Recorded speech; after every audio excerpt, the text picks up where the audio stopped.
सुनील तटकरे यांनी ठाकरेंच्या शिवसेनेला मोठा धक्का दिलेला आहे। माणगाव तालुका प्रमुख गजानन अधिकारी राष्ट्रवादीच्या वाटेवर असल्याचं कळत आहे। 18 मे रोजी अजित पवार यांच्या उपस्थितीमध्ये त्यांचा पक्षप्रवेश होणार आहे, तर विकास कामं पूर्ण करण्यासाठी राष्ट्रवादीमध्ये प्रवेश करत असल्याचं गजानन अधिकारी यांनी आता स्पष्ट केलेलं आहे। आताची ही सगळ्यात महत्त्वाची आणि मोठी राजकीय ब्रेकिंग न्यूज आपण पाहतोय। सुनील तटकरे यांनी ठाकरेंच्या शिवसेनेला धक्का दिलाय।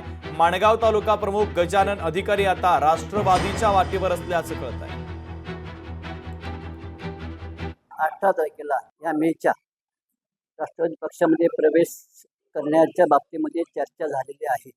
त्या ग्रामीण भागातल्या हायस्कूलच्या अनेक समस्या आहेत, पण शिवसेना असून सत्तेमध्ये नसल्यामुळे त्या समस्या दूर करता येत नाही किंवा हायस्कूलला अवश्य असणाऱ्या सुविधा ह्या होत नाही। त्या हायस्कूलच्या बाकी सर्व सुविधा करण्यासाठी फंड चांगला मिळेल, सुसज्ज इमारत होईल आणि ह्याच भावनेतून आम्ही सर्व संचालक मंडळाने आणि त्या असणाऱ्या परिसरातल्या गावांच्या सहकार्याने आम्ही राष्ट्रवादी पक्षात जाऊन हायस्कूलच्या सुशोभीकरणाकरता, हायस्कूलच्या दर्जेदार शिक्षणाकरिता, इमारतीकरिता, पटांगणाकरिता एक चांगली सुविधा मिळेल अशा अपेक्षानेच आम्ही राष्ट्रवादी पक्षामध्ये प्रवेश केलेला आहे। लोकशाही मराठी ऐका, पहा, जागरूक रहा।